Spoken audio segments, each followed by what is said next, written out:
Welcome to the Bogosity podcast for the 23rd of February 2015, the podcast that never forgets the future.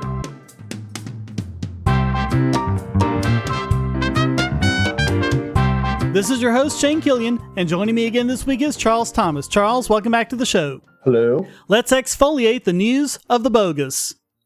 And I wasn't going to jump on all the Brian Williams hoopla because, well, let's face it, there were people in government and the news media who told much bigger lies about the Iraq War and never suffered one bit for it. There's always a scapegoat, Shane. They always need a scapegoat. Yeah, they have to give the appearance that there's journalistic integrity, except when it actually matters, of course.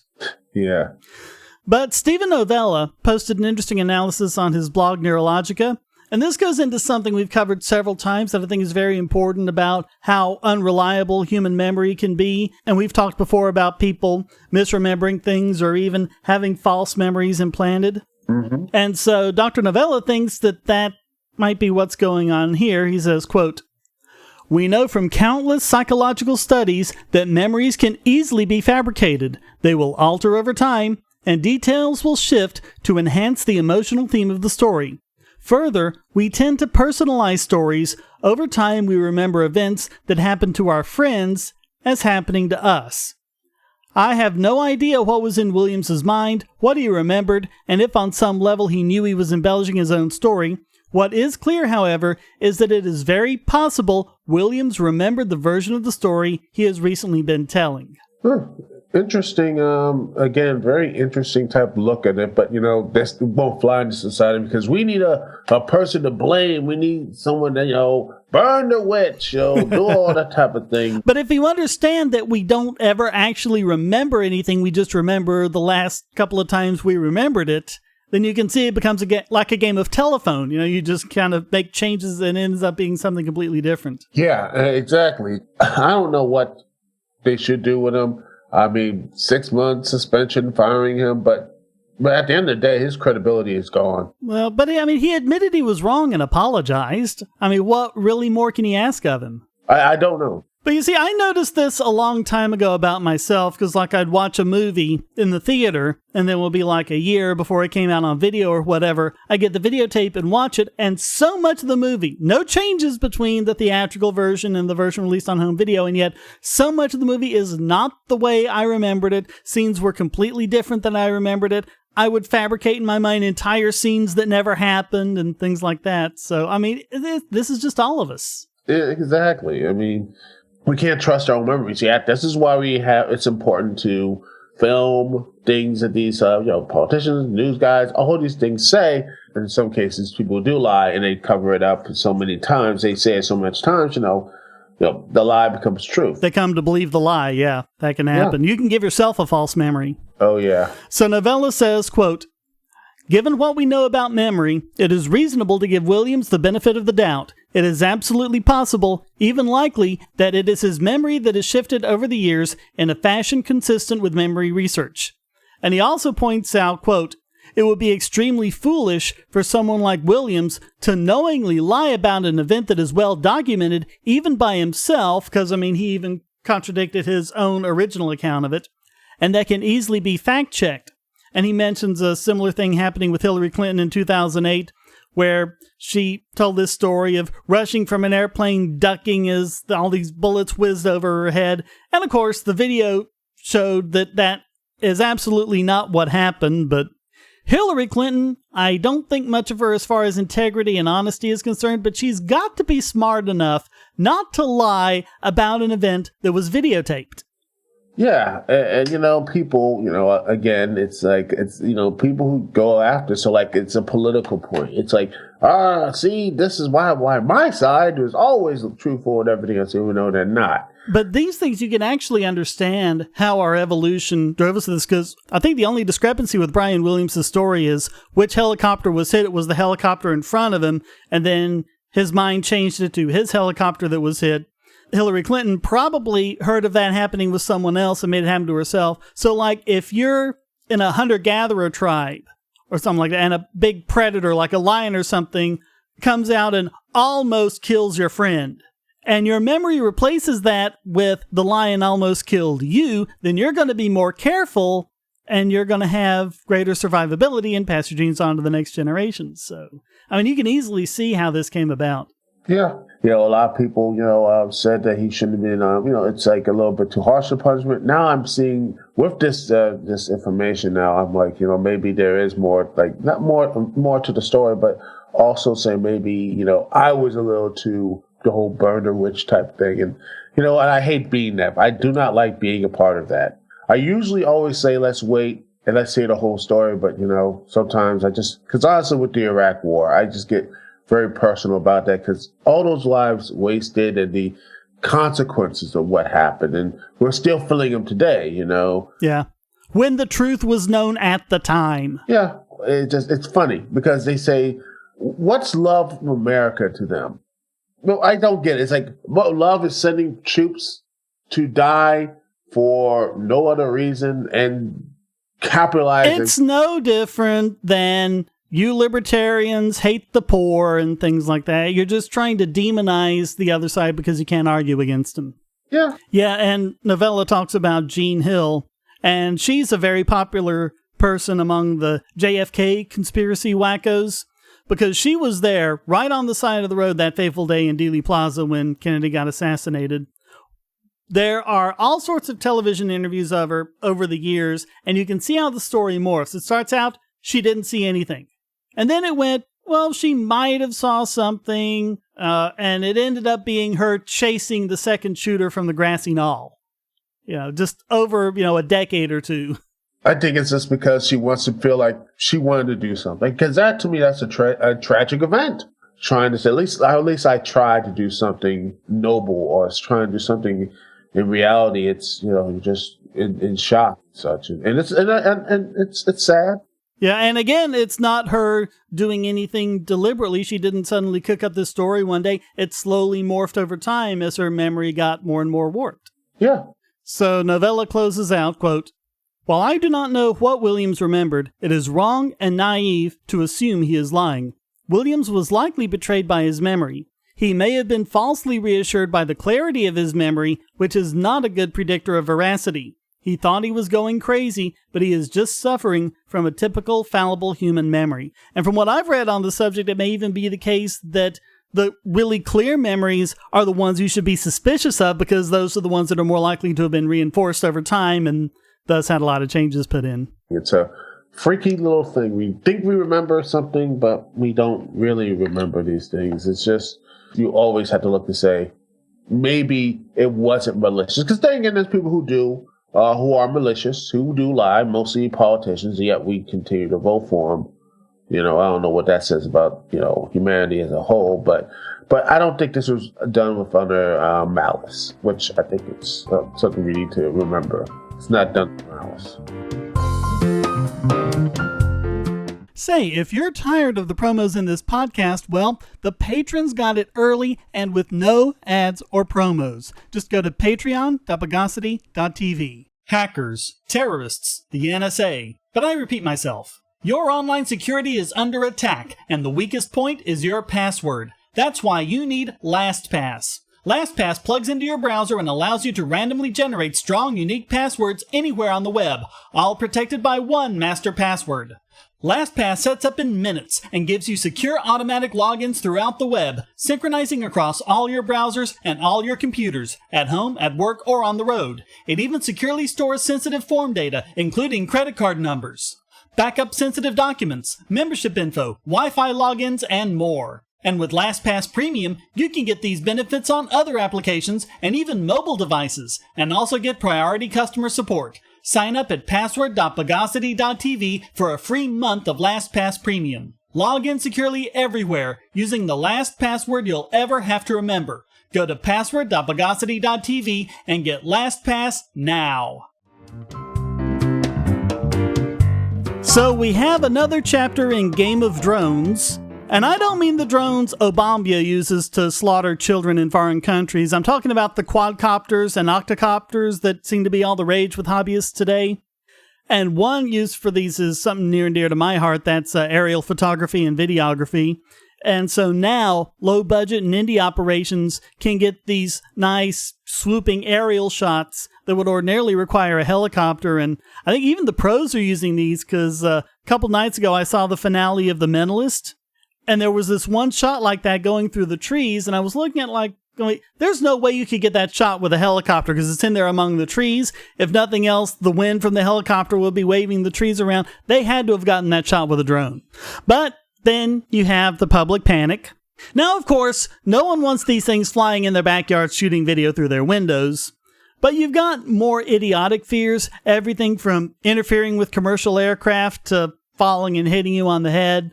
I mean, I get it, you don't fly these around an airport, that makes sense, but other than that, I don't really see why that's an issue. Well, up until now, the FAA's position has been that you can use them for personal use, but they're banned for commercial use without an FAA license, which is another one of those weird things like, why does something become bad because all of a sudden you're making money with it? I don't get that. Yeah, again, it's autonomy and such. It's like, people like, oh, you're making some money off this? Not so fast. It's like you can braid someone's hair for free, but the moment you charge money for it, no, you gotta take 4,000 hours of cosmetology where you won't even learn anything about hair braiding. That sort of thing. Rent a Caesar and all that stuff. But now the FAA has announced that they're coming to the rescue with fantastic new drone regulations, sort of. So what's happened is these new regulations, which haven't gone into effect yet, but they'll let lots of businesses fly the devices for things like filmmaking, farming, construction, things like that. But the way they've written the regulations, it seems that it's still going to disallow things like package delivery, like what Amazon wants to do if you live close enough to a fulfillment center. They'll just send you a drone right over to it, drop it in your front yard or whatever, and then you can get it. Yeah, I just can't wait for that.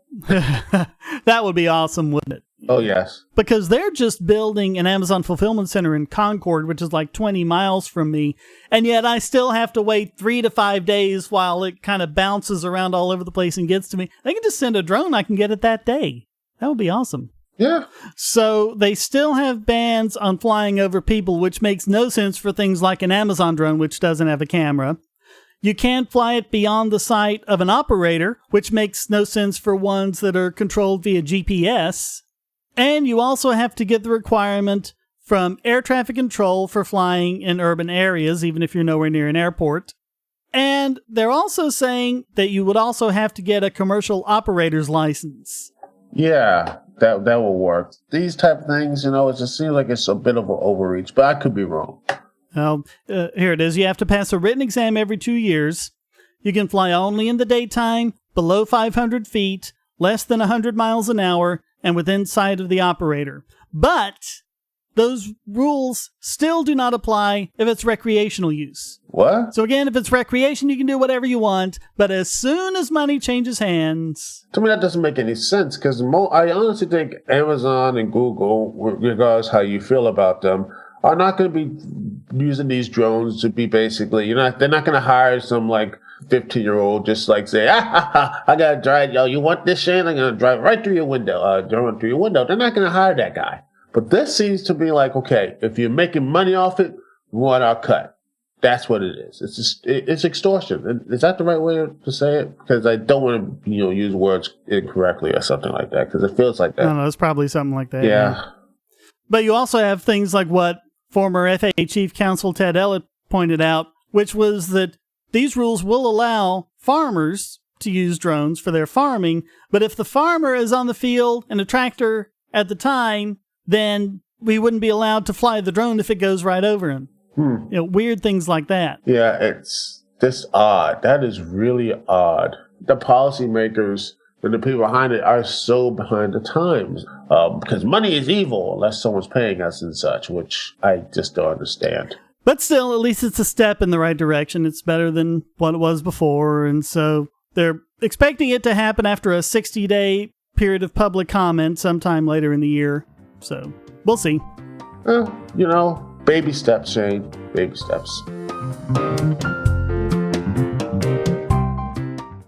You say you don't like Bitcoin? Why not? Oh, because it's not gold. No problem. Just go to coins.bogosity.tv and you'll be taken to Coinable, where you can buy gold or silver coins or bars with your Bitcoins, with literally up-to-the-minute spot pricing. Now there's no reason not to jump on the Bitcoin bandwagon. Whether you're a Bitcoin miner, service operator, Bitcoin business owner, or market speculator, you can get gold and silver from reputable dealers, and Coinable has Bitcoin liquidity for fast processing of your order. Coinable even utilizes a special shipping infrastructure to ensure that your investment arrives safely at your door. And you know what? By going to coins.bogosity.tv, you won't pay a penny more, a Satoshi more for your purchase. But you'll help this podcast. You can even sell your gold and silver for Bitcoin as well. Coinable is your Bitcoin to gold marketplace. So go to coins.bogosity.tv and start turning your Bitcoins into gold now. Do you want to take a trip in the Wayback Machine? Sure, why not? Let's go all the way back to episode 4 of the original Bogosity series, where we covered the war on drugs, and among other things, said that not only was driving stoned not anywhere near as bad as driving drunk, it's not really any worse than driving sober. Well, now, a new study from the National Highway Traffic Safety Administration confirms this. After adjusting for age, gender, race, and alcohol use, they found that drivers who tested positive for marijuana were no more likely to get into accidents than people who had not used any drugs or alcohol. Vindication. So this graph they have here in the article on the Washington Post, it's interesting because you've got alcohol, which is this big, tall graph bar, and, alcohol, of course, is completely legal. And then you have, in general, legal drugs and illegal drugs, which are basically at 0. Marijuana is at 0. Painkillers and sedatives are just slightly high. They're these tiny little bars. And antidepressants and stimulants are actually below 0, so those actually make you slightly safer. It's probably within statistical insignificance, but, it's interesting. Yeah, really interesting. And, no one wants to go and say ban alcohol, but then again, some people do because, because prohibition was so much fun. Now, there are caveats here. What they did was see who had measurable levels of THC in their system, but that stuff can stay in your system for a couple of weeks. So it doesn't really mean they were driving stoned. It just meant that sometime in the last couple of weeks they had a joint. Yeah. So they don't really have a good test right now that can tell if you're high on marijuana at the current time.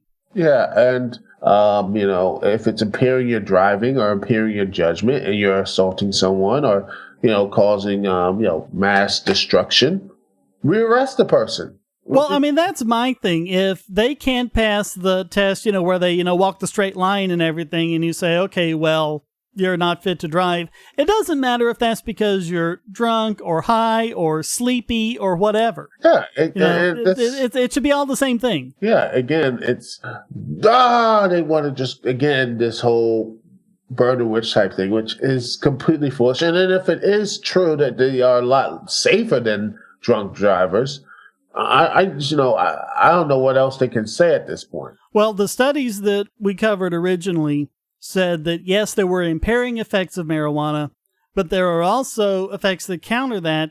Like when you're high, you're kind of paranoid, and they tend to kind of slow down and pay more attention, and they're not as distracted as just a regular sober driver, so that can offset the effects. You also have the statistic that shows how many more people in Colorado, where they legalize small amounts of marijuana, lots more people are driving with higher THC levels in their system, but there are no more accidents because of it. Yeah, they don't want to say we're wrong. It's an egotistical thing, and it's just no one wants to say, okay, we looked at the data, we were wrong. Republicans say personal responsibility, but when they go things wrong, and what's that? Yeah. They mean for you, not for them. Lords and ladies and such, It's a new generation of that. Well, unfortunately, the NHTSA hasn't released all of the data from the study yet. One thing I'd like to see is details on this finding that, quote, 0.05 or above, that's the blood alcohol level, increases your odds of a wreck nearly 7-fold. Well, how much of that is it people at 0.05 or at 0.08, which is the legal limit in most states, or even 0.10 as opposed to 0.15 or 0.20 or whatever? And this is one of those things you really have to watch out for when you're looking at statistics. If most of those accidents occurred with people who blew over .10, then you can't make any claims about the people at .05. Again, it's these semantics. Even with this facts staring right in their face, what do? They keep burying their heads in the sand. It'd be funny if it wasn't so sad.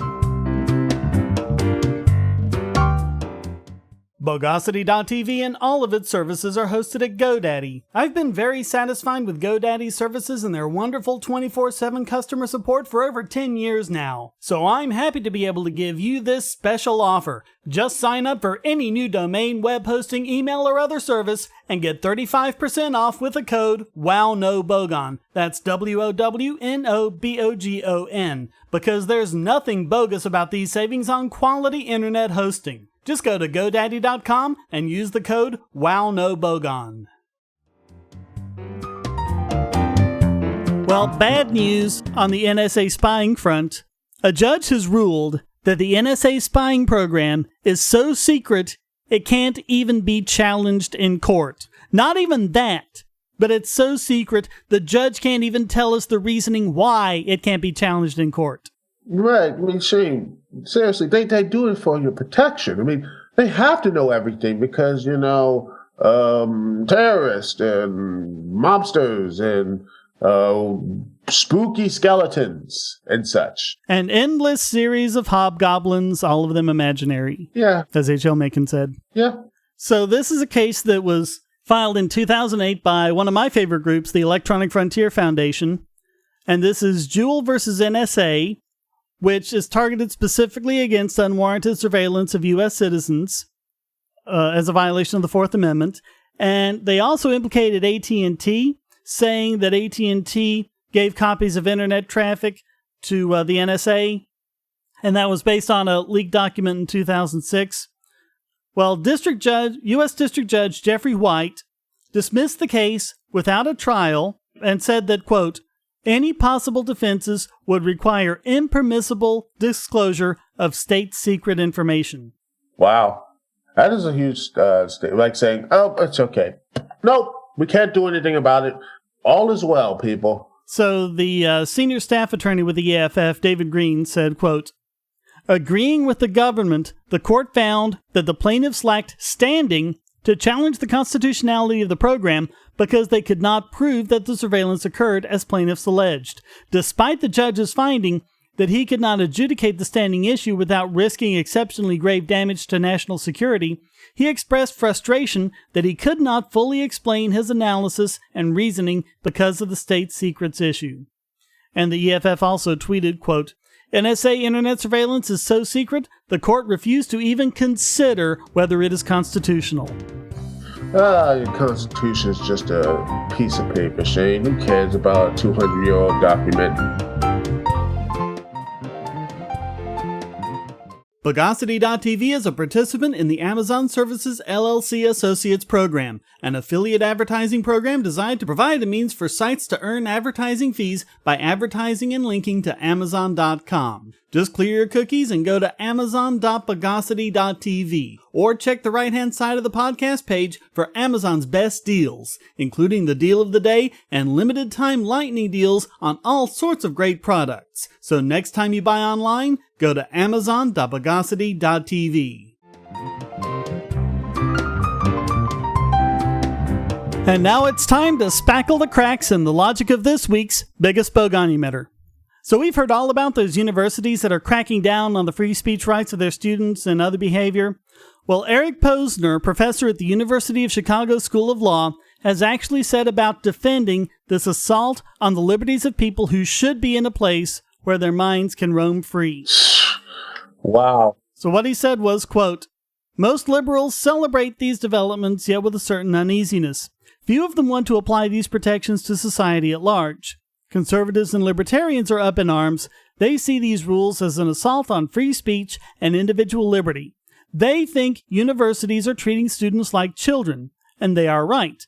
But they have also not considered that the justification for these policies may lie hidden in plain sight, that students are children, not in terms of age, but in terms of maturity. Even in college, they must be protected like children while being prepared to be adults. What type of bullshit is this? I'm sorry. Yeah, they can be sent over to Iraq or wherever to fight a war. They can get married, they can do whatever, but they're children in college and they don't get their free speech rights. This doesn't make any sense. Is he saying that they're less mature than people the same age who aren't in college? Yeah. I mean, I didn't go to college when I first came out. I went to landscape, even though that, people who say, oh, college, that means you're mature, you're smart and everything else. When you go to the workforce, oh, man, you're nothing, So is it a reverse thing? That means I'm more mature not to go to college. They're old enough to go to war. They're old enough to have a family, but yet not old enough to handle things that, they can't hold different opinions. They can't have, free speech. People say things, that may not like. They can't handle that. If they can't handle it at college, when are they going to handle it, Shane? When are they going to handle it? Quote, there is a popular romantic notion, gotta love that word romantic, you can slip it in to poison the well anytime you want, that students receive their university education through free and open debate about the issues of the day. Nothing could be farther from the truth. Students who enter college know hardly anything at all. That's why they need an education. Did he just admit that government schooling, primary and secondary schooling doesn't work? Yeah, you just said that. Quote, classroom teachers know students won't learn anything if they blab on about their opinions. Teachers are dictators who carefully control what students say to one another. I just don't know what else to say, but this is just completely and utterly moronic. Well, check this out. Quote, no teacher would permit students to launch into anti-Semitic diatribes in a class about the Holocaust. Really? Are you sure this didn't come from The Onion? Nope. Are you sure? Nope. Because came from actual University of Chicago professor. This has to be one heck of a rib. Maybe if I read through all, and he says, I got you. Sadly, no. Sadly, no. Because because if this is his real thoughts and actions, I don't know. Oh man, this is just what else is there? Well, I'll tell you what else is there. You ready to hop on the fail train? I thought we already were on it. Oh, you only thought we were. Quote, the universities are simply catering to demand in the marketplace for education.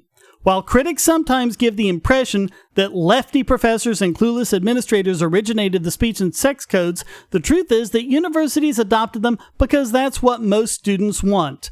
Libertarians might reflect on the irony that the private market in which they normally put faith reflects a preference among students for speech restrictions. Now wait just a cotton-picking minute. The universities that are doing this, including his own University of Chicago, are government-funded universities. The private universities, by and large, aren't doing this. People, we should basically add a warning before linking to this story, because you will be head desking about every time Shane speaks about this thing, because I don't know what this person is thinking. This is honestly the stereotypical the limousine liberal who doesn't know what the world he is, everything. He thinks he's so profound that tries to help out people, but in the end of the day, it's only for his own ego. I think he's just a college professor who just likes telling students what to do and is making excuses for it myself. Yeah, I maybe you're right, but this is just, what is going on here? How did this happen? This stuff seems to be building up over time. It's downright disturbing. So that means that Eric Posner just has to be this week's biggest Bogon emitter.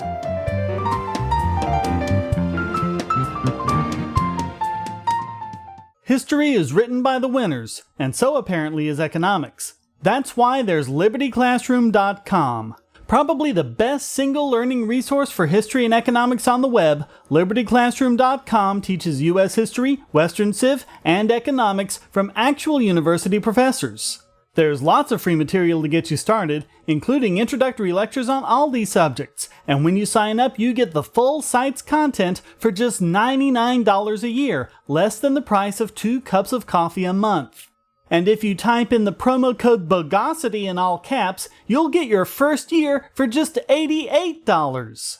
Lectures are available in both video and audio format, so you can watch or listen to them on your computer, your phone or tablet, or in your car. Learn at your own pace about the subjects you're interested in and become a more effective debater. You'll also get access to lots of supplemental materials and even the professors themselves via the discussion forum and even live video chats. Inform yourself against the myths and propaganda of our society. Visit libertyclassroom.com.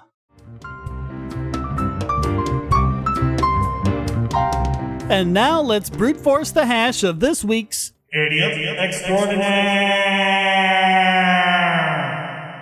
And this week it goes to Ford Motor Company, who are just so excited that the word Mustang is now a popular password. Of course, they missed the fact that the list is on the worst passwords. That's what Ford is, you know. So this is from Splash Data's list of the most popular passwords of 2014, where a Mustang came in at number 16. And so Ford issued a release from Keith Moss, their director of cybersecurity. Remember that. This is their expert. This is their guy on this stuff. Quote, "We're flattered people want to use Mustang as their password, but alone, it just isn't strong enough to be secure. You don't say. We encourage people to use Mustang, but we recommend they strengthen their password by," are you ready for this? "Mixing upper and lowercase letters, numbers, acronyms, and symbols to make it unique." We've been over this, people. The hackers know that people do this. They know that they screw up the case. They know that they substitute the letter A with the @ sign or the E with a 3 or whatever. That doesn't work. You do that, they'll get it in seconds. Wow. If it's the 16th most used password, I mean, Mustang by itself, they'll get, in the slightest fraction of the second. You screw it up and you put the numbers on the end of something like that, maybe it'll take them 4 or 5 seconds. That's what the difference it makes. Jeez. And I've been doing that longer password thing that you've been suggesting, and it has worked. And it's easier to remember, believe it or not. It's easier to remember. I think the reason why people, it's like, oh, it's just simple. I just do this. Testing 1, 2, 3. See, then I can find it a couple of seconds later. Oh my gosh, my stuff is hacked. And then, He also says, quote, "Using the same password on all websites is not recommended. A password manager can help keep multiple Mustang-related passwords organized and easy to access." No! Use a password manager and randomly generate passwords. Yeah, that's probably the best and simple solution.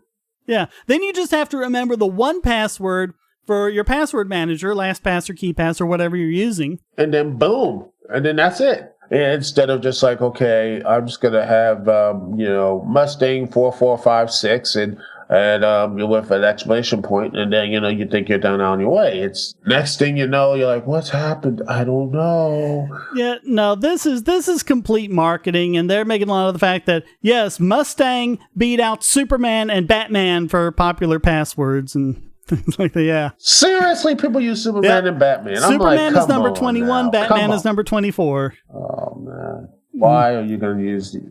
That is the most. I'm not a hacker, and I'm like, if you use, I probably will figure that out. So the most popular password is still 1234556, and variations are. That's the same number I use on my luggage. Yeah.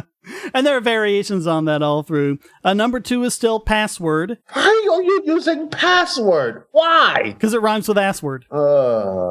Okay, so you also got the usual QWERTY.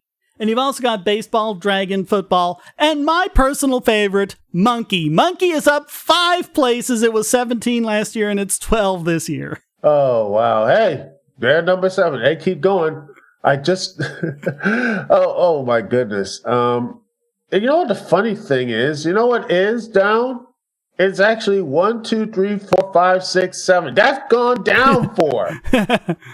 Well, that's because you've got... Baseball, dragon, and football are 8, 9, and 10, and they're all new. And then 1, 2, 3, 4 is up 9. So 1, 2, 3, 4 is now more popular than 1, 2, 3, 4, 5, 6, 7. I think these people should stop playing Resident Evil games.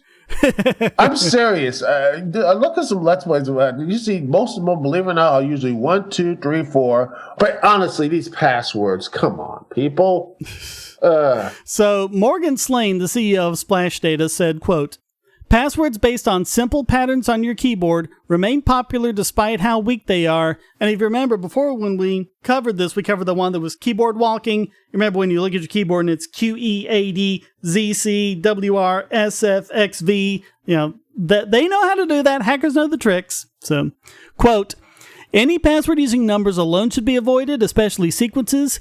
As more websites require stronger passwords or combination of letters and numbers, longer keyboard patterns are becoming common passwords, and they are still not secure. Don't use a favorite sport as your password. Don't use a favorite team either. Don't use your birthday or especially just your birth year. Also in the top 100 are swear words and phrases, hobbies, famous athletes, car brands, and film names." You know what? I would not be surprised if someone did the 7 dirty words like George Carlin did. I guarantee. No hacker is going to guess that. Oh, man. And gosh darn it, we can't really say those words. So, security expert Mark Burnett said, quote, "The bad news from my research is that this year's most commonly used passwords are pretty consistent with prior years. The good news is that it appears that more people are moving away from using these passwords. In 2014, the top 25 passwords represented about 2.2% of passwords exposed. While still frightening, that's the lowest percentage of people using the most common passwords I have seen in recent studies." So, people are still using these crazy easy passwords, but not as many. Oh, well, it's breaking them down. It's slowly but surely, hey. As long as we don't have people like Ford giving people misinformation about how to make secure passwords. Yeah. But then again, I'm hopeful one day that 1, 2, 3, 4, 5, 6, will go away. Yeah. Will never be used again. But I just have to get in one good line on the subject from Bruce Schneier, quote, "At least they didn't sue users for copyright infringement." Yet. Yeah, give them time. Oh my goodness. 1, 2, 3, 4, 5. How did It's number 3, up 17 places from last year. Why? People, why? Just tell me why. I just know why. Why do people say this? Aha! I am the greatest one. 1, 2, 3, 4, 5. Although, as I remember the 2013 top 25 list, one of them was "This is secure," and that's not on the list anymore. So I guess people have found that "This is secure" is not secure. Yeah, but then again, 1, 2, 3, 4, 5 is. Yeah. And then add one more number that's there. I don't understand people, Shane.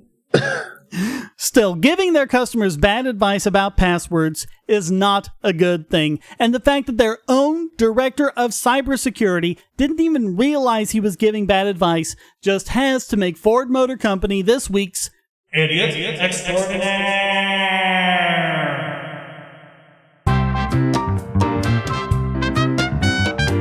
Well, that wraps up this "Someone Wants to Admit That They Wrote This" edition of the Bogosity Podcast. As always, you can come to forum.bogosity.tv to read the show notes and join the discussion.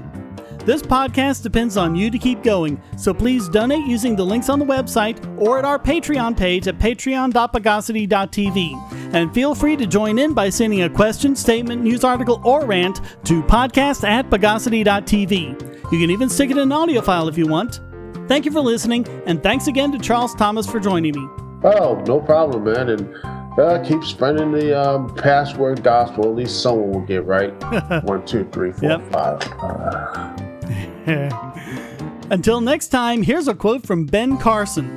"Rather than reacting to every risk we hear and see, we should make an effort to discern which ones we can do something about." The Bogosity Podcast is licensed under Creative Commons Attribution Non-Commercial No Derivative 3.0 Imported License.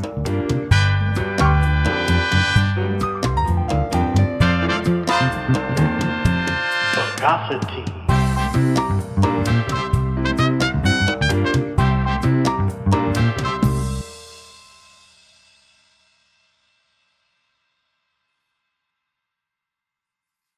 Do you want answers to creationist claims against evolution? Would you like to know more about evolution yourself, or even engage creationists more directly, with actual peer-reviewed sources to back you up? My book, How Evolution is Scientific, is designed to show the basics of evolutionary theory and how it is so well supported using the scientific method.